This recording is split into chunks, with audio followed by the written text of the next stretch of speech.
Alors, Parashat Vayetse, Tavshin P. Dalet. Vayetse Yaakov mi Be'er Shava, Vayeler Harana. Yaakov est sorti de la ville de Be'er Shava pour aller vers l'endroit qui s'appelait Haran. Rashi nous dit Vayetse Yaakov, le deuxième Rashi, Lo haya tzarich lichtov ela Vayelech Yaakov Harana. Lama iskir yetziato. On aurait simplement dû écrire Yaakov est allé à Haran. Pourquoi est-ce qu'on a mentionné sa sortie? Il est sorti de Be'er Shava. Et là, Magid, chez Yetziat al-Sadik, Menamakom, Osa Roshem. C'est pour nous apprendre que lorsqu'un Tzadik sort d'un endroit, ça fait un Roshem. Chez Bisman, chez Tzadik Ba'ir, parce que quand le Tzadik est dans la ville, ou Oda, ou Ziva, ou Adara, c'est lui la splendeur de la ville, c'est lui la magnificence, c'est lui la lumière de la ville. Yatsa Misham, Pana Oda, Pana Ziva, Pana Adara.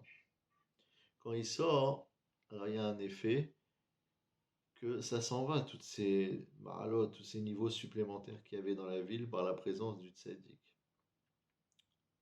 C'est pour ça que la Torah l'a dit, Vayetse Yaakov mi Be'er Shava. Alors nous, on aurait pu poser une autre question. Pourquoi il y a marqué Vayetse Yaakov mi Be'er Shava? Est-ce qu'il était à Be'er Shava? Yaakov Avinu. Qu'est-ce qu'il y a marqué? Il y a marqué...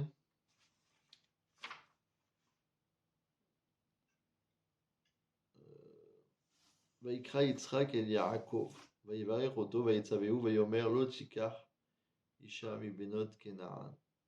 קום לך פדנה ארם. Yitzhak, il a convoqué Yaakov, il lui a dit pars à Padan Aram pour te marier. Où est-ce qu'il habitait Yitzhak? Il habitait Beersheba? Je suis pas sûr qu'il habitait Beersheba, il habitait plutôt Hebron. Il habitait Hebron. Qu'est-ce qui a marqué un peu plus tôt?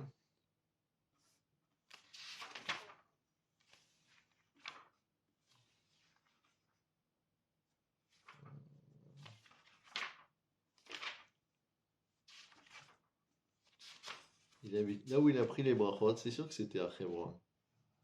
C'est là où il y avait Yitzhak, c'est là où il y avait Rivka. Donc s'il habitait Hebron, comment il est sorti de Beersheba?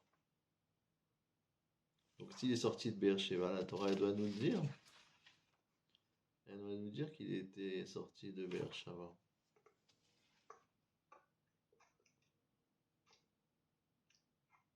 Plutôt il y a marqué comme ça. Vayi bayom ahu vayavu avde Yitzhak vayagidu laudot aber asher chafaro vayomru matzanu maim vayikra ota shiva alken shem ha'ir Beersheba adayom hazeh.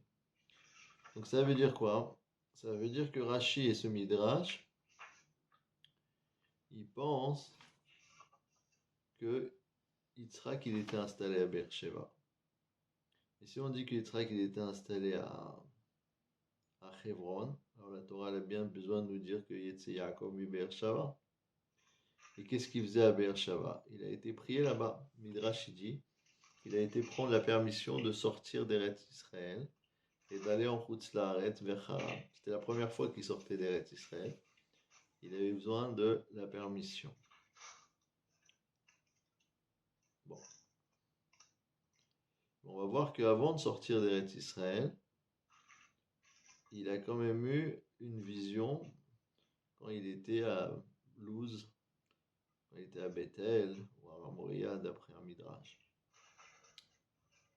Donc Yaakov il sort de Be'er Shava et on nous dit dans Rashi Magid Sheyetziat Tzadik Mina Makom Ose Roshem. Quand le Tzadik il sort de l'endroit, ça fait un Roshem. C'est-à-dire il manque quelque chose. Mais si au moment de la Yetzia, ça fait un Roshem, ça fait une empreinte, Kalvachomer, a fortiori, que lorsqu'il est présent dans le Makom, ça fait un Roshem. Parce que si son absence est remarquée, a priori, a fortiori que sa présence est remarquée. Donc on apprend de là qu'il y a un lien, semble-t-il, entre le tzaddik et l'endroit où il est le tzaddik. Rachid nous a dit Yetziat tzaddik min makom. Après il nous dit Shat tzaddik ba'ir. Donc l'endroit c'est la ville. Quand il est dans la ville, il y a quelque chose. Quand il sort de la ville, il y a quelque chose. On nous dit il est allé vers Haran. Donc on parle de Yetziat tzaddik min makom. Pourquoi je suis intéressé de dire ce mot makom? Puisque on va juste voir après Vaivga ba makom. La Torah, elle va employer le mot makom. Il a rencontré l'endroit littéralement. Il est arrivé à l'endroit, il a atteint l'endroit. Quel endroit? La Torah, elle ne dit pas quel endroit. Elle l'appelle Makom. Vaïlen Sham, il a dormi là-bas. Pourquoi il a dormi là-bas? Pourquoi il a passé la nuit littéralement là-bas? Qui va à Shemesh, parce que le soleil s'était couché. Vaïkar, mais Avnea Makom. Il a pris des pierres de l'endroit, Vayasem Merashotav, il les a mis autour de l'endroit pour se protéger des bêtes sauvages. Donc c'est la deuxième fois qu'on voit le mot makom. Vaikar, mais avne à makom. Vayasem Merashotav, il les a mis autour de sa tête. Vaishkav, ba makom aou. Et il a dormi à cet endroit. La troisième fois qu'on voit le mot makom. Ensuite, on dit Vayahalom, il a fait un rêve, Inesulam, et voici une échelle, Mutsav Arza, qui était posée par terre, Verosho Magia Shamaima, et sa tête atteignait juste le ciel, Veine Malache Elohim, Olim Veyordimbo, et voici que des anges d'Hachem qui montaient et qui descendaient dessus. Veine Hachem Nitzav Alav, et voici que Hachem se tenait sur lui, sur l'échelle, ou sur Yaakov. Yomar, il a dit Ani Hachem Eloké Avraham Avicha, je suis Hachem, le Dieu d'Abraham, ton père. C'était son grand-père. Mais la Torah, elle dit ton père parce que Bnei Banim Kebanim. Veloké Yitzhak, et le Dieu d'Yitzhak. Il n'avait pas marqué ton père. Mais par contre, c'est étonnant parce que Yitzhak, il est encore vivant. Et c'est étonnant qu'on dise Eloké de quelqu'un qui est encore vivant. Midrash pose la question, il dit parce que il était Vzaken, Kalou Babaï, il ne lui reste pas grand-chose comme Yetzara. Et donc c'est comme s'il était mort, donc on peut dire Eloké Yitzhak. Arrête Asherata Shochev Alea. Il n'y a pas marqué Makom, il y a marqué la terre. La terre sur laquelle tu t'es allongé.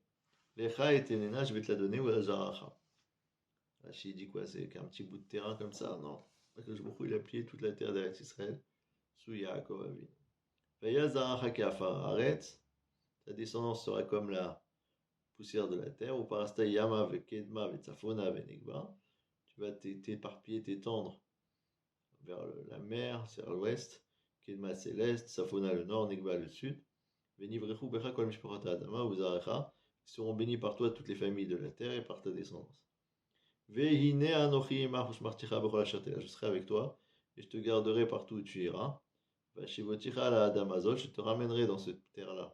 Kilo ezofra. Car je ne t'abandonnerai pas, Adasheraim Asiti, et Asher Dibartila, tant que je n'ai pas accompli ce que j'ai dit à ton sujet. Parce qu'il n'avait pas parlé jusqu'à maintenant. Il avait parlé à son sujet. Vaikat Yaakov Mishenato, Vayomer. Yaakov, il s'est levé de son sommeil, il s'est réveillé de son sommeil, il a dit Achen Yesh Adonai Bamakom Azeh. Tiens, quatrième Makom. Vanochi lo yadati. Vaïra Vayoma. Il a eu peur, il a dit Manora hamakom azé. Cinquième makom. Enzekim betelokim. Veze shara shamayim. Vayashkem Yaakov va boker. Donc il a dit ça ne peut être que la maison d'Hachem et la porte du ciel. Vayashkem Yaakov va boker. Vaikach et even asher sam meroshotav. Il s'est réveillé le matin, il a pris la pierre qu'il avait mise sous sa tête. Midrash dit que toutes les pierres elles sont devenues une seule. Vesem Ota Matseva, il en a fait un autel. Vaitzok Shemen al Rocha, il a versé de l'huile dessus. Vaikra et Shema Makom Aou, tiens, Makom, le sixième. Il a appelé cet endroit Bet El. Ve'ulam, luz, shem ha'ir, la rishona. Ensuite, on va voir qu'il va faire un éder en disant que si tout se passe bien, alors il donnera le maaser, il en fera un endroit, Even Azot Yebet Elohim, ce sera un endroit de prière, et donc ça fait partie du éder. Ensuite, Ve'isayagov Raga, Ve'iler Arsa Benekeden. Donc ensuite, il va y avoir toute la suite du destin de Yaakov Avinu. Il va rencontrer Rachel, il va se marier avec Rachel, avec Léa, Bilha, avec Zilpa, il va avoir des enfants, les Shvatim, il va travailler des années chez Lavan, il va repartir après avoir eu pendant quelques années son salaire, les animaux, Akudim, les Kudim, Obrodim. Rachel, elle va voler les Trafim. Et ensuite quoi? Donc Lavan, il va poursuivre Yaakov, il va y avoir toute une discussion, tout un pacte entre les deux, etc. Mais ce qui nous intéresse pour l'instant, c'est de comprendre qu'est-ce que la Torah, elle veut avec cette histoire de Soulam, avec cette échelle qu'il a vue Yaakov. Alors Rashi nous dit, Vaishkav bamakom haou, il a dormi à cet endroit. Pour la Torah, il s'est allongé à cet endroit. Pourquoi on nous précise à cet endroit il a dormi et pas avant? Alors Rashi dit Beoto makom shachav. À cet endroit il a accepté de s'allonger. Aval, mais Yud Dalet Shanim chez Shimesh Bevet Aever, mais les 14 ans où il était chamash, où il était étudiant dans la maison de Ever Bet Midrash, Lo shachav balayla. Alors là il s'allongeait pas la nuit.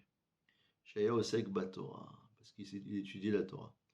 J'ai entendu dans les spédim de Rav Baruch Mordechai Ezrachi, ils ont dit que jusqu'à l'âge de 85 ans, lui, il ne connaissait pas ce que c'est un lit. Il étudiait sur une table, il s'allongeait, il s'endormait, enfin, il s'allongeait pas, non, il s'assoupissait sur la table, il s'endormait et il reprenait son limoud quand il se réveillait, jusqu'à l'âge de 85 ans. Après, on s'étonne que c'est devenu le Gadol Hador. Donc ici, Yaakov Avinu, on nous dit qu'il est sorti de Beersheba et qu'il est allé à Haran. Certes, il est parti d'un endroit et est arrivé à l'autre, mais il a fait une halte de 14 ans, qui était nécessaire à la préparation de la période où il allait être chez Lavan, période où il sentait qu'il y avait une sakana rouhanite, un danger spirituel très important pour lui, d'être habité dans la maison de Lavan, être en côtoyé jour après jour un Racha Merusha et un rusé comme Lavan. Et pour garder le Hémet, il fallait se préparer. Et cette préparation, elle était aussi bien quantitative que qualitative. Il fallait d'une part une longue période, pendant 14 ans. 14 ans de préparation, c'est long, surtout qu'il n'était pas si jeune, Yaakov. Mais à part ça, il y avait la qualité aussi de la préparation. C'est-à-dire se concentrer et faire en sorte que les années, elles soient retsufot, elles soient suivies les unes après les autres, pendant 14 ans, sans interruption, même pas par une interruption d'aller se coucher dans un lit. Donc ça, c'est Vaishkav Bamakom Haou. Il a dormi dans cet endroit. Il s'est allongé dans cet endroit. Alors, il y a Farshim qui demande si déjà il était capable de faire 14 ans de veille pendant les nuits, alors il n'était pas une nuit près. Il aurait pu profiter du fait qu'il était dans un makom kadosh comme ça pour étudier là-bas toute la nuit. Et ne me dites pas qu'il n'était pas conscient que c'était un makom kadosh, puisque Rashi rapporte que il a fait marche arrière pour revenir prier à cet endroit-là. Rashi dit Vaïvga Bamakom, Loeskira Katouf Beze Makom. La Torah ne dit pas quel endroit il s'agit. Et là, Bemakom Aniskar Bemakom Acher. Donc tu es obligé de chercher la référence ailleurs. Ou Ar Hamoria. C'est la montagne du Har Hamoria. Shene Marbo Vayar et Amakom Merachok. Sur ça, il y a marqué qu'Avraham Avinu, il a vu l'endroit de loin. Et là-bas, c'était la Hakeda, c'était le Har Hamoria. Donc Donc Yaakov, il revient à l'endroit où son père et son grand-père ont passé un moment, le Har Moria, à l'endroit de la Hakeda.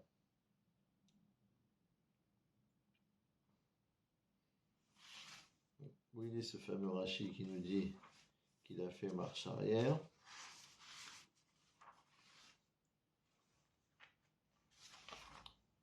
Que d'abord il était allé, Yaakov Ibar Shava, Vayelech Harana, d'abord il est allé arriver à Haran. Ensuite il s'est dit quoi? Efshar, Shavarti, Makom, Sheitpalelu Avotai. Est-ce que je suis passé à l'endroit où mes parents, c'est-à-dire Abraham et Israël, ils ont déjà prié et moi j'ai pas prié? Alors quand il a voulu faire marche arrière, il a eu Kfitsat Aderer. Il a eu Kfitsat Aderer, ça veut dire que le chemin s'est raccourci devant lui. Et donc il s'est retrouvé à cet endroit. Où est-ce qu'il est ce Rashi? Il a disparu. Voilà. Kim bet Elokim. Amar Rabbi Elazar, c'est sur le pasuk Yudzaïn. Amar Rabbi Elazar Beshem Rabbi aussi ben Zimra. Il y avait un Rav qui s'appelait Rav ben Zimra. Et son fils s'appelait Rabbi aussi ben Zimra. Asulam Azeh Omed Beber Shava. Cette échelle, nous dit Rashi, se tient à Beersheba. Ve'emsa Shipro Magia Keneged Bet Hamikdash. Le milieu de la pente, c'est Bidiouk en face du Bet Hamikdash. Chez Beersheba, on met Bidrouma chez Yehuda, parce que Beersheba, ça se trouve au sud de la région de Yehuda, Yerushalayim au nord, dans la frontière qui est entre Yehuda et Benyamin, et Bet El, nous dit Rashi, c'est-à-dire l'endroit où s'est trouvé Yaakov, Aya Betzfon chez Nachalat Benyamin. Donc Rashi dit en fait, l'échelle, elle avait ses pieds à Beersheba, elle avait son extrémité, sa tête à Bethel, et le milieu, c'était au niveau de Jérusalem. Donc ça veut dire qu'à ce moment-là, Yaakov Avinu, il s'est trouvé à Jérusalem. Shamar Kadosh Baruch Hu Tzadik Ze Ba le Bet Maloni Veipater Belo Lina. Kadosh Baruch Hu, il a dit quoi? Ce Tzadik, il vient à mon hôtel. Et il va partir sans avoir dormi. En quoi le Bet Hamikdash s'appelle un hôtel? C'est pas un hôtel le Bet Hamikdash. Mais ça veut dire, puisqu'il y a un din, que lorsqu'on va à Yerushalayim, au Bet Hamikdash, on ne peut pas partir sans passer la nuit. Donc c'est comme si c'était un hôtel. Donc il dit, puisque c'est un endroit où il faut passer la nuit, comment se fait-il que je vais laisser passer Yaakov sans y passer la nuit? Et donc, ce fameux Bet El dont on parle après, Vaikra Shema Makomahu Bet El, on dit qu'il s'appelait Luz.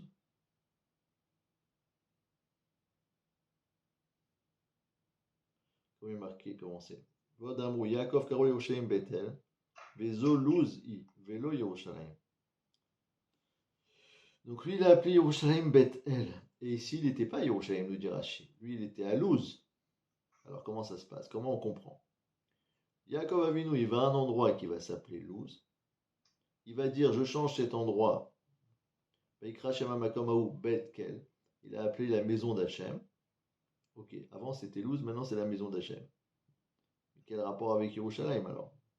C'est ce que Rachid dit, Vezo Luzi. C'est la ville de Luz, n'est pas Yerushalayim. Alors il dit, Omerani Shene'ikar Har HaMoria ou Balekan. Har HaMoria, c'est Jérusalem. C'est l'endroit où il y a eu la Hakedat Yitzhak, c'est l'endroit qui a eu le Bet Hamikdash après, c'est l'endroit où il y a le Even Ashtia, qui est depuis déjà Briat Haolam, l'endroit où le monde a été créé. Alors Rashi dit, Ne'ikar Har HaMoria ou Balekan. Eh bien, dit Rashi, moi je pense que le Har HaMoria il s'est déplacé, c'est-à-dire Jérusalem s'est déplacé, ou Balekan. Vezoik Fitzat Aderech HaMoria Bishritat Chulin. Sheba Bet Hamikdash Likrato Ad Bet Kel. C'est pour ça qu'il a fait plus vite. Parce que lui, il voulait arriver à Yerushalayim. Et c'est pas qu'il a fait des pas de géant et s'est retrouvé à Yerushalayim. Non. C'est que la ville de Yerushalayim, elle est venue à sa rencontre. C'est pour ça qu'on a dit il a rencontré d'un seul coup l'endroit. Il a rencontré d'un seul coup l'endroit. Mim Tomar, Uksheavar Yaakov al Bet Hamikdash Ma'ado Alo Akavosham. Alors pourquoi Hachem il n'a pas directement bloqué là-bas lorsqu'il est passé à l'allée? Alors Rachid dit, Iou lo yaïv les beit palel bimkom shit palel avtar, minashamim yakvu. Si lui, il n'a pas pensé à faire une prière dans l'endroit où ses parents ont prié, est-ce qu'on va le bloquer d'après le minashamim? Non. Iouaz atcharan aza. Lui est allé jusqu'à Haran. Et lorsqu'il est arrivé là-bas, il a dit, oulala, mais comment c'est possible que je suis passé à l'endroit où mes parents ils ont prié et j'ai pas fait une fila? Donc il a fait marche arrière. Il a voulu faire marche arrière.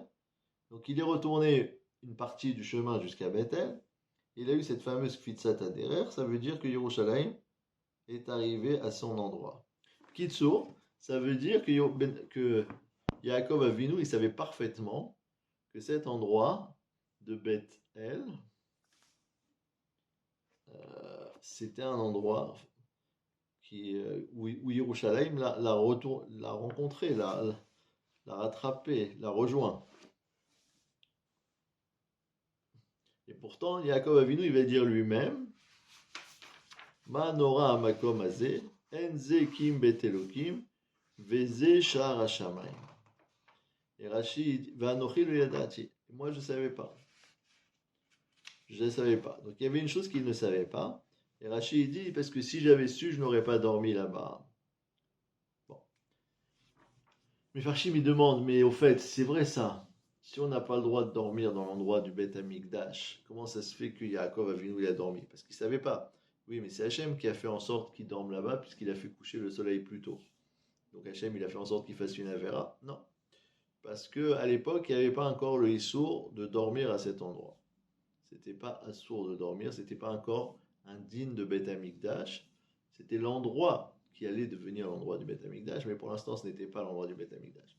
Cependant, Yaakov Avinu, lui, il s'est dit, n'empêche, j'aurais quand même pas dormi à un endroit qui va devenir l'endroit du Beth Amikdash. C'est-à-dire, moi, Mishu Mirat Mora Mikdash, j'aurais craint de dormir là-bas, bien que Alpi Alacha, c'était Mouta. Mais j'aurais pas osé dormir. Et il dit, Ma Nora Amakom Azeh. C'est sûr que cet endroit, il est Nora, il est redoutable. Henzeb Kim Bet Elokim. Donc, il se dit, je suis maintenant persuadé que le Bet Elokim, l'endroit où Hachem va se présenter et résider, il est venu jusqu'à moi. Et donc, la preuve que j'en ai, c'est que j'ai eu cette vision absolument extraordinaire. On va expliquer un peu plus en détail. Qui est l'histoire du Soulam, des Malachim, etc. Veine Hachem Nitzav Alav. Hachem se tient sur lui et lui parle et lui donne des promesses. Donc il a dit, si j'ai eu une névoie aussi importante, aussi élevée, aussi extraordinaire, c'est que l'endroit, c'est un Beth Elohim. Et moi, je ne le savais pas. Et si j'ai pu obtenir une telle Kedusha, une telle vision, la seule chose que je peux faire dépendre, c'est que l'endroit, c'est un Makom Kadosh. Ça veut dire quoi? Ça veut dire qu'Yaakov Avinu, il était très anav. Il aurait pu dire, non, c'est normal. Ça fait 14 ans que j'étudie dans la maison de Shem et Ever, sans interruption. Ici, qu'est-ce que je vois? Malaché Elohim, Olim Veyordimbo. Il y a des anges qui montent et qui descendent en moi. Comme le Midrash il dit, que les Malachim, ils étaient là. Ça veut dire ils montaient d'abord et ils descendaient ensuite. Il faut dire normalement que les Malachim, ils viennent du ciel. Donc normalement, ils devraient descendre en premier et monter ensuite. Midrash, il dit non, ils étaient en bas d'abord pour regarder le visage de Yaakov Avinu, et ensuite ils montaient dans le ciel pour vérifier que c'était bien le même démout, le même visage qui est Chakouk Bekissé Akavod, qui est scellé sur le trône d'Hachem. Une fois qu'ils avaient vu en haut le démout, ils redescendaient pour vérifier si c'est bien la même chose en bas. Donc Olim ve Yordim. Si on avait dit Yordim ve Olim, alors on aurait dit mais pourquoi ils descendent? S'ils ont vu le démout de Yaakov en haut, ils ne le connaissent pas encore, donc ils n'ont pas de raison d'aller vérifier si c'est le même en bas. Mais s'il était déjà en bas et ils ont vu son visage, et ensuite ils montent et ils voient la même chose en haut, alors là, ils se rendent compte de sa grandeur. Donc Yaakov Avinu, c'est Bechir chez Be'avot, le plus important des trois Avot. Il fait partie de la Merkava, il fait partie du trône divin. La preuve, c'est que son visage, il est gravé, scellé dans les cieux. Donc il aurait pu dire, bah oui, une personnalité comme moi, qui a tellement étudié et qui est tellement élevée auprès d'Hachem, c'est normal que j'ai une vision d'une telle qualité. Mais lui, comme il était modeste, il a dit non, c'est pas lié à moi, c'est lié à la Gdusha du Makom. C'est lié à la Gdusha du Makom, comme la Gemara nous dit dans Brachot. Kol hakovea makom letfilato, toute personne qui va fixer un endroit pour cette fila, il va prier tout le temps au même endroit. Alors, Eloké Aviv Bezro, Eloké Abraham Bezro, le Dieu d'Abraham est à son aide. Et lorsqu'il quitte ce monde, on dit Etzadi, Echassid et Anav. Comme il était chassid, comme il était modeste. Pourquoi on dit qu'il était modeste? Justement parce qu'il disait, si ma tfila elle est puissante, elle est élevée, c'est parce que je prie tout le temps au même endroit. Et donc au fur et à mesure d'avoir prié souvent à cet endroit-là, il y a une gdusha qui s'est créée à cet endroit-là, et c'est elle qui m'aide à prier avec Kavana. Alors que s'il était Gaftan, il dirait non, j'ai pas besoin de fixer un endroit. S'il était orgueilleux, il dirait j'ai pas besoin de fixer un endroit pour ma tfila, parce que c'est pas l'endroit qui est Mekadesh la personne, c'est l'homme qui est Mekadesh l'endroit. Si je vais à une table, cette table, c'est pas parce qu'il y a des rabbanim qu'elle va devenir la table d'honneur. Enfin, si c'est parce qu'il y a des rabbanim qu'elle va devenir la table d'honneur, mais ce que je veux dire, une personne peut dire, moi, si je suis quelqu'un de chachou, à n'importe quel endroit où je vais m'asseoir, ça va devenir la table d'honneur. Là où je suis assis, c'est la table d'honneur. Donc, ça, c'est quelqu'un qui pense que c'est lui qui, effectivement, influe sur l'endroit où il est. Et Yaakov, à juste titre, il aurait pu dire, moi, j'influe sur l'endroit où je suis. Et donc, c'est normal que quoi? Que j'ai vu une vision aussi grande. Mais lui, il a fait dépendre la chose du makom, de l'endroit.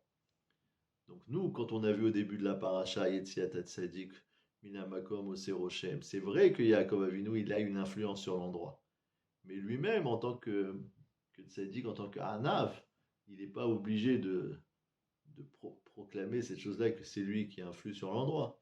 Et lui, il pense que c'est un endroit kadosh, et donc c'est grâce à ça qu'il a eu cette vision. Toujours est-il qu'il est conscient que la vision qu'il a eue, elle est absolument phénoménale. En quoi elle est phénoménale? C'est parce qu'Hachem, il lui envoie un soulam. Il lui envoie une échelle. Et pourquoi c'est tellement important que dans cette vision, il y ait une échelle? Pourquoi il n'a pas vu autre chose? Pourquoi particulièrement une échelle? Alors une échelle, c'est quelque chose qui fait la liaison, nous dit la Torah, entre le sol et les cieux, entre la terre et le ciel. Et la Torah, elle nous fait comprendre qu'au travers de Yaakov Avinu, se crée une relation entre Kaviachol, Akadosh Baruch Hu, et le Ben Adam, l'être humain. Et ça, cette relation, elle est comparée à une échelle, parce qu'une échelle, c'est effectivement, échelon par échelon, la capacité de faire le pont entre le bas et le haut. Et on nous dit, Rosho Magia Shamaima. Behemet, l'extrémité de cette échelle, elle atteint les cieux. Et au-delà de la parabole du Machal, ça veut dire quoi? Ça veut dire qu'il y a Béhémet, un lien qui monte jusqu'en haut, jusqu'au ciel. D'accord? Pas comme la fusée là, qu'ils ont essayé d'envoyer dans le ciel. À chaque fois qu'ils essayent de l'envoyer, elle n'arrive pas jusqu'au ciel, elle explose avant d'arriver. Alors ça, c'est pas l'idéal. S'ils veulent atteindre les étoiles, s'ils veulent atteindre les planètes, si ça explose à mi-chemin, c'est pas bon. Tandis qu'ici, l'échelle en question, elle réussit à atteindre son objectif, elle réussit à monter jusqu'au ciel. Et donc, il va pouvoir se créer un kécher entre Kaviachol, le Boré et le Nivra, entre le créateur et la création.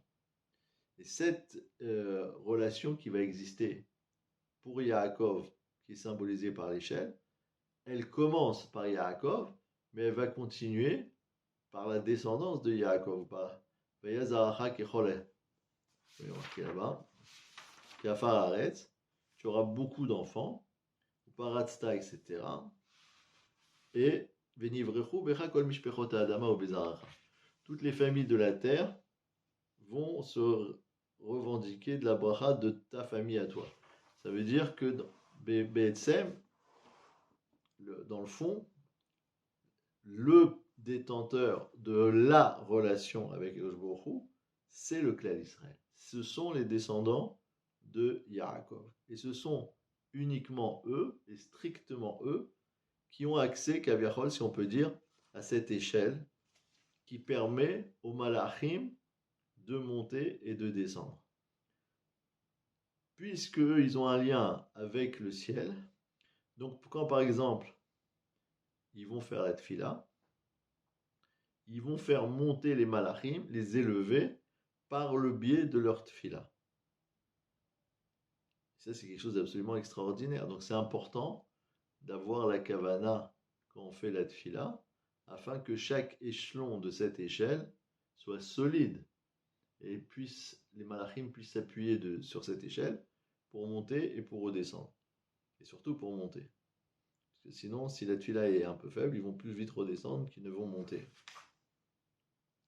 Et on nous dit, Ve'ine Hashem nitzav alav. Hashem, il se tenait sur Yaakov pour le garder, nous dit Rashi, les chomros. Pourquoi il a tellement besoin d'une shmira? Pas seulement à cause des bêtes sauvages qui sont autour, mais simplement parce qu'il y a les malachim qui peuvent être mécanéim, qui peuvent être jaloux de cette dimension suprême que l'être humain peut atteindre, et que même eux, en tant que malachim, qui sont des êtres créés par Hachem pour servir Hachem, et dont tout l'objectif, dont toute la finalité, dont toute la fonctionnalité, c'est juste de servir Hachem sans aucune possibilité de refuser de servir Hachem. Ils se disent, voilà un être qui est Baal Bechira, qui est possesseur d'un libre arbitre, et qui donc pourrait fauter. Mais s'il se hisse au niveau de Yaakov Avinu, alors, Kait Yomar le Yaakov, à ce moment-là, on va demander à Yaakov, Mapa'al Kel, qu'est-ce que Hachem il a fait? Ça veut dire qu'il n'y a que lui qui est au courant des choses qui sont très élevées, qui sont très rouchanites, et même les malachim, ils doivent demander à Yaakov s'ils veulent savoir. Et cette dimension-là qu'il atteint Yaakov, c'est quelque chose de tellement élevé qu'il y a besoin d'une shmira pour le protéger. Et Hachem, il lui promet justement cette shmira. Veine anochi imach, je vais être avec toi, ushmarticha b'chol asher teler. Vashivoticha la adama azot, ki lo ezofra. Je ne vais pas t'abandonner tant que je n'ai pas accompli ma promesse. Donc Yaakov Avinu, il va se réveiller de cette vision extraordinaire. Vayomer, il va dire, Achen yesh Hashem b'makom hazeh. Il va dire, ah voilà, Hashem est dans cet endroit. Qu'est-ce qu'il rajoute en disant, yesh Hashem b'makom hazeh va'anochi lo yada'ati? Qu'est-ce qu'il y a de particulier à remarquer? Il y a de particulier à remarquer qu'il y a des endroits sur Terre qui sont des endroits plus propices à rencontrer Akadosh Baruch Hu. La Shrina, elle va se manifester dans des Mekomot Kedoshim plus que dans d'autres endroits. Comme on connaît par exemple le côté la Maharavi, Miraolam, Lozaza Shrina, mi côté la Maharavi, jamais la Shrina elle s'est enlevée du mur ouest qui était autour du Beth Amikdash, il n'a jamais été détruit dans toutes les générations. Tous les murs qui sont autour, même si on les trouve encore, c'est parce qu'ils ont été reconstruits. Mais le côté, il n'a jamais été détruit, jamais été reconstruit. Donc ici, le Har HaMoriah, l'endroit du Beth Amikdash, l'endroit de la Hakeda, l'endroit de l'Even Ashtia, l'endroit de la création du monde, c'est un endroit qui détient une sainteté particulière, sur laquelle Yaakov Avinu, il peut dire, Vayomer Achen Yesh Hashem Ba Makom Hazeh. Vanochi Lo Yadati. Et donc, c'est pas étonnant qu'il dit Enze Kiim Bet Elokim. Cet endroit, c'est un Bet Elokim. C'est quoi Bet Elokim? Un endroit, une maison pour Hachem. La maison, c'est l'endroit où la personne, elle va habiter. Alors, il dit, dans cet endroit-là, c'est un endroit où Kaviachol, il va résider. Il va faire résider sa présence divine. Et au travers de cet endroit-là, on va pouvoir percevoir dans tout l'univers la présence d'Hachem. Parce que Yesh Ktovet, il y a déjà un endroit où trouver Hachem. Comme la Torah a dit dans le Farim, Ki mela makom, Asher Ifra Hachem le Shaken Shemosha. Si ce n'est à l'endroit où Hachem il aura choisi de faire résider son nom. Il y a un endroit que Hachem a choisi pour faire résider son nom. On a vu qu'il y a un pasouk qui dit que Akadosh Baruch Hu, il a été Bocher Yerushalayim. Pas simplement le Beth Amikdash lui-même, mais même la ville de Yerushalayim, elle a été choisie par Akadosh Baruch Hu pour résider. C'est pas étonnant que Toute l'humanité se bat et se bagarre depuis l'aube des temps pour avoir un petit bout dans Yerushalayim, une petite part dans Yerushalayim. Tout le monde se revendique d'avoir la ville de Jérusalem. Pourquoi ils ne veulent pas tous avoir Las Vegas ou Los Angeles? C'est très beau, c'est beaucoup plus grand et il y a plein de touristes. Réponse non. L'endroit où Akadosh Baruch Hu réside, se manifeste, c'est là-bas qu'on appelle ça Bet Elohim. Et deuxième avantage de l'endroit, à part que c'est l'endroit où Hachem réside, qui Melamakom Asher Ifra Leshaken Shemosha, l'endroit où Hachem a choisi pour faire résider son nom, Veze Sha'ar Hashamayim. À part ça, c'est la porte du ciel. Et ça, c'est encore autre chose. Il y a l'endroit où Akadosh Baruch Hu il réside sur terre, et donc on peut rentrer en contact avec lui. Et il y a en plus le fait que ce contact nous propulse jusqu'au ciel. C'est une porte pour accéder aux niveaux les plus élevés. Et c'est bien deux choses différentes. C'est bien deux notions. La première notion, c'est de dire on peut accéder à la spiritualité parce qu'Hachem, il est parmi nous dans cet endroit d'Yerushalayim, premièrement. Mais ça n'aurait pas encore été la garantie d'accéder aux niveaux les plus élevés de la Rouchaniut. Ça aurait été simplement la garantie d'accéder à au moins un Pitrouli, Sha'aret Tzedek, à Avoba, Modeka. Ouvrez-moi les portes de la justice, ça veut dire les portes de l'accès à la connaissance d'Hachem, c'est déjà pas mal. Mais à part ça, nous avons Zeshar Hashamayim, un endroit qui est la porte du ciel. Rachid nous dit c'est quoi Sha'ar Hashamayim? Makom Tfila, un endroit de prière, la Lot Tfilatam Hashamayima, pour que les prières, elles montent au ciel. Ça veut dire que toutes les prières, elles se rejoignent à Yerushalayim. On prie de n'importe où dans le monde. Ça passe d'abord au centre de tri, à la gare centrale. Ça, c'est la ville de Yerushalayim. Et à partir de là, elles sont propulsées dans le ciel. Yerushalayim s'appelle Ir Shechubera la Yardav. La ville qui a été, où tout le monde est mitraber, où tout le monde se rattache. Ça veut dire que quelqu'un qui est en dehors de Yerushalayim, il prie vers quoi? Il prie vers Yerushalayim, vers le côté de la Maravi, vers le Kodesh HaKodashim. Et toutes les kavanotes de toute l'humanité qui se trouve au nord, au sud, à l'ouest et à l'ouest, sont dirigées vers Yerushalayim pour créer un faisceau de Gdusha qui est lié à la concentration de toutes les kavanotes dans cette direction, qui fait en sorte que la tfila, elle va monter dans le ciel. Ensuite, Yaakov Avinu, il prend le matin la pierre qu'il avait mis sous sa tête, il en fait une matseva, il met de l'huile dessus, c'est une manière de faire une espèce de korban, de verser de l'huile sur la pierre en question, et il va lui donner un nom, et dire Vaikra Shem HaMakomahu Bet El, il va l'appeler la maison d'Hachem. Ve'ulam Luz Shem Ha'ir la Rishona. Donc, première chose qu'il va faire, c'est changer le nom de l'endroit qui va être cette prise de conscience de tout ce qu'on vient d'expliquer. Et ensuite, deuxième chose qu'il va faire, Vaïdar Yaakov Neder. Il va faire un vœu. Parce que, puisqu'il sent qu'il s'est élevé à un endroit propice à l'élévation, par cette névoie qu'il a reçue, donc il va essayer de s'y rattacher par le biais d'un vœu. Le vœu, c'est aussi quelque chose de très élevé. Et c'est comment on appelle ça? C'est mettre au concret ce qu'il a reçu comme potentiel. Tout ce qu'on lui a donné, c'était des promesses, des haftachot sur le futur. Lui, il veut se rattacher à ces promesses en disant Imi Elohim, il m'a dit, si Hachem sera avec moi, Ushmarani Beder Chazé, et il va me garder. Natani Lechem Lechol ou Beged Lilbosh, il me donnera du pain à manger, un vêtement à porter. Vishavti Beshalom El Bet Avi. Et que je retourne en paix dans la maison de mon père. Ça veut dire quoi? Raché dit Shalom Minachet. Il faut que je sois parfait de la Avera. Shelo Elmad Midarke Lavan. De ne pas apprendre des voies du chemin de Lavan. Alors, Vaya Hashem Lil Elokim. Non, pardon, ça fait aussi partie du Neder. C'est pas la conclusion. Et que aussi, si Hachem, il sera pour moi un Dieu, Shiachul Shemo Alay Mitrila Ve'atsof. Il va faire résider son nom sur moi du début jusqu'à la fin. Shlo Yimatsepsul Bezari. Qu'il n'y ait pas quelque chose d'invalide dans ma descendance.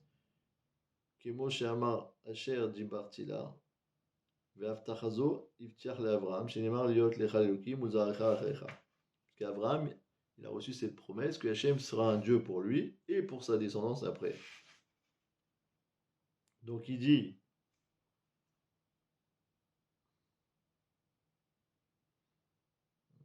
une seconde, qu'est-ce qu'il veut dire par là?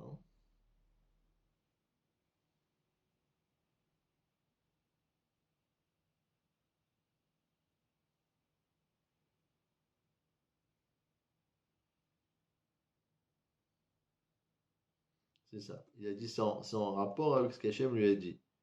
Hachem, il lui a dit, Asher di bartilach, ce que j'ai dit à ton sujet. Et ce qu'il a dit à son sujet, c'est ce qu'il a dit à Abraham, qui sera le Dieu d'Abraham et de sa descendance. Donc il dit, si effectivement ça se concrétise, cette belle promesse, dans ma descendance, il n'y en a pas un qui ne va pas être porteur du Shem Hachem, il n'y en a pas un qui va être passoul et disqualifié de porter le nom d'Hachem, comme Yosef Hatzadik qu'il a dit à la femme de Poutifar, je ne peux pas faire une avéra, sinon je vais être disqualifié de porter le nom d'Hachem. Alors, à ce moment-là, hein, je serai. Alors, Vaeven Azot Asher Matseva Yebet Elokim. Donc, si tu m'as accompli toutes ces choses-là, moi aussi, je ferai ce que j'ai à faire. Et cette pierre que j'ai placée en tant qu'autel, Yebet Elokim, ça va devenir un endroit de tfila. Ça veut dire je reviendrai à cet endroit pour faire des corbanotes, pour mettre de l'huile. C'est un Bet Elokim. Et à part ça, avec la Titenli, Aser et Seoula, et tout ce que tu vas me donner, j'en prélèverai la dîme. Ok. Donc maintenant, on commence à mieux appréhender cette notion de la vision de Yaakov. C'est pas simplement voir une échelle dans son voyage, c'est que Akadosh Baruch Hu l'informe des projets qu'il a vis-à-vis de Yaakov, qui sont en fait des projets qui concernent toute l'humanité, et en particulier le clan Israël. Cette relation que le juif va avoir avec Akadosh Baruch Hu, qui a été entamée ici à partir de Yaakov Avinu. Yaakov, il vient de recevoir les brachot de Yitzhak. On lui a dit, voilà, tu vas avoir etc. Donc maintenant, il est gonflé à bloc, il est rempli de toute la haftacha, qu'il est capable d'avoir un potentiel de donner naissance au clan Israël, une descendance qui est porteuse du nom d'Hachem. Tout ça, ça va se concrétiser par cette vision-là. Et donc maintenant, on comprend un peu mieux pourquoi Yaakov Avinu était d'accord de dormir dans cet endroit-là. Parce que c'est Mamash Avodat Hachem, c'est vraiment continuer à servir Hachem au même titre que pendant les 14 ans. Il s'est privé de s'allonger pour pouvoir servir Hachem et étudier non-stop. Ici, la continuité de ce service, c'est au contraire de s'allonger à cet endroit-là, parce que puisque Hachem il a fait coucher le soleil chez Beonato, quand ce n'était pas encore le moment, précisément pour que Yaakov Avinu il passe la nuit là-bas, c'est qu'il avait l'intention de lui transmettre par le biais de cette névoie des choses très importantes. Et donc Yaakov Avinu il était contraint d'accepter de dormir là-bas, de passer sa nuit là-bas, justement pour obtenir cette névoie très élevée qu'il a reçue. Parce qu'il y a deux choses. Toute personne qui est en contact avec Hachem par le biais d'une névoie, indépendamment de ce qu'on lui a transmis, que ce soit important ou moins important, le simple fait qu'il y a eu un kécher, un lien avec Hachem, et que Hachem il lui a dit quelque chose, il lui a parlé, il s'est exprimé vis-à-vis de lui, en soi c'est déjà extraordinaire. Ça s'appelle Ma'alat HaNevoa, le niveau de la prophétie. Ça paraît un détail, mais c'est pas rien que Hachem s'adresse à une personne. N'importe qui d'entre nous aimerait que Hachem l'interpelle à un moment de sa vie et lui dise voilà, j'ai des choses à te raconter, des choses à te dire. C'est un kavod, shen, les ma'alam imenu. Il n'y a pas plus grand honneur qu'un homme il peut recevoir dans sa vie si Hachem s'adresse à lui. Et la deuxième chose, c'est l'intensité du message. Si simplement on lui dit bonjour, c'est une chose, mais si on lui donne un message pareil, c'est important. Et moi, elle dit que plusieurs Amoraïm, que beaucoup il leur donnait des salutations. Il y en a c'était tous les jours, il y en a c'était tous les Erev Shabbat, etc. En fonction de leur madriga, en fonction de leur niveau, Alors Hachem, il les interpellait à un moment ou à un autre dans l'année ou dans leur... Ils recevaient un shalom mimiftifta derekia.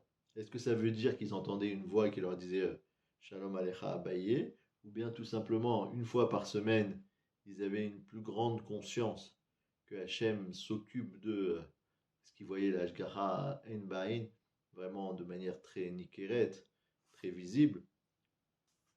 En tout cas, c'est Shalom mimiftifta derekia. Comme j'ai entendu cette semaine, il racontait parmi les nissim de la guerre qu'une fois il y avait une troupe de soldats qui était, je n'ai pas été vérifié, mais comme ça il raconte, qui était en pause, etc. Et tout d'un coup, il y a un coup de feu qui est parti de l'arme d'un des soldats. Il a fait un faux mouvement et donc son arme a tiré une balle. Donc ils étaient inquiets pour savoir où est-ce que cette balle avait atterri. Et ils ont vérifié qu'elle avait atterri dans le front d'un terroriste qui s'apprêtait à leur tirer dessus tous d'un seul coup avec une arme. Et eux, ils n'étaient pas conscients qu'il était sorti du tunnel ni rien du tout. Et précisément, la balle, elle est sortie comme ça, sans que personne ne tire ce coup de feu. Et elle est allée se nicher dans le front en question de l'arabe, qui a trouvé qu'on avait bien visé. C'est normal, c'est pas eux qui ont tiré, c'est Hachem qui a fait le nest pour qu'ils ne soient pas tués. Donc ça, c'est un clin d'œil du ciel qui leur dit, voilà, je suis là avec vous, je vous protège, je m'occupe de vous. Donc une personne, elle peut avoir dans sa vie un shalom mimitifta derikia, un bonjour du ciel. Ou bien quand une personne, elle va par exemple faire un shidour, elle va se marier, elle va trouver sa kala, etc. C'est aussi une manière que le Bourrois a de pénétrer dans sa vie et lui dire, voilà, tu vois, je suis à tes côtés, je t'ai permis de rencontrer la personne qui va devenir ta femme, avec laquelle tu vas avoir construire des générations à venir et ainsi de suite. Mais c'est ce qu'on va voir un tout petit peu plus tard, d'ailleurs, dans la paracha. Il y a marqué qu'il a rencontré Rachel. C'est aussi un clin d'œil important. Il y a marqué comme ça, tac, tac, tac. Odenu medaber imam, verachel ba imatzon asher lavia, ki roaï. Vaï kasher ra Yaakov et Rachel et Lava, bat Lavan achi imo, vetzon Lavan achi imo. Vaï gash Yaakov et Yagel et Taeven mal piaber. Donc lui, il a pu enlever la fameuse pierre là-bas qui était très lourde, qu'ils attendaient que tout le monde se rassemble pour l'enlever. Lui, il l'a enlevé très facilement. Vaïch et son Lavan achi imo, il a donné à boire au bétail. Vaïchak Yaakov le Rachel. Donc Yaakov, il a embrassé Rachel, Vaïssa et Kolovayev, qu'il a levé sa voix et il a pleuré. Pourquoi est-ce qu'il a pleuré? Il y a deux pshatim. Un pshat parce qu'il a vu qu'elle ne serait pas enterrée avec lui dans Maharat Marpella. Et un deuxième pshat. Ah oui, parce qu'il était venu les mains vides. Et il a dit, j'ai même pas de quoi lui donner parce que, étant donné qu'Eliphaz lui avait tout volé, Eliphaz vous avez poursuivi pour le tuer sur la mitzvah de Esav. Eliphaz c'était le fils de Esav. Donc Yaakov, il lui a dit, ne me tue pas, on est en famille, je suis ton oncle, tu es mon neveu, tu vas pas me tuer. Il a dit, mais qu'est-ce que je peux faire pour la mitzvah que mon père il m'a donnée? Alors il lui a dit, ton père il a dit que je sois mort, alors prends tout mon argent, j'aurai plus un centime. Et Ani Chachouf Kemet. Donc il lui a tout donné. Eliphaz il était content, il s'est dit, ben voilà, c'est comme si j'ai fait la mitzvah qui vous avait. Ensuite, donc Yaakov Avinu se retrouve sans rien, et donc c'est une des raisons pour laquelle il a pleuré. Moi, je voulais dire une troisième raison pour laquelle il a pleuré, mais j'ai pas trouvé ça marqué nulle part. C'est que Yaakov Avinu, il a rencontré Rachel, et comment Rachel, elle va disparaître de ce monde? C'est à cause de Yaakov, en fait. Parce que Yaakov, elle va voler les téraphim, et Lavan, il va courir après, et Yaakov, il va dire, mais c'est pas moi qui ai volé tes statuettes, et celui qui les a volées, ne va pas vivre. Et la Gemara, elle apprend que Kliatrinam, euh, quand, quand quelqu'un qui est important, qui a le chen aux yeux d'Hachem. Chinam, il n'a pas milachon gratuit, mais milachon chen. Quelqu'un qui trouve grâce aux yeux d'Hachem, s'il fait une malédiction, un filou avec Altnaï, même si normalement il y avait une condition, mais cette là elle risque de s'accomplir. Et donc, s'il a dit que celui qui a volé les trafim va mourir, même s'il y avait une condition sous-entendue, mais pas si c'est Rachel. Mais malgré tout, à cause de ça, Rachel et Nifteret attendent 33 ans. Elle était jeune quand elle est Nifteret. À peine après qu'elle ait donné naissance à Binyamin, pendant l'accouchement, elle est Nifteret. Donc si on dit que Yaakov, il a pressenti qu'il allait être indirectement la cause de la mort de sa femme Rachel. Donc on peut comprendre Vaïev qu'il ait pleuré. Mais je le dis sous toute réserve, parce que c'est une explication personnelle, j'ai vu marqué nulle part. Toujours est-il que donc Yaakov Avinu, il va se retrouver dans des situations, effectivement, où Hachem va lui faire plus que des clins d'œil.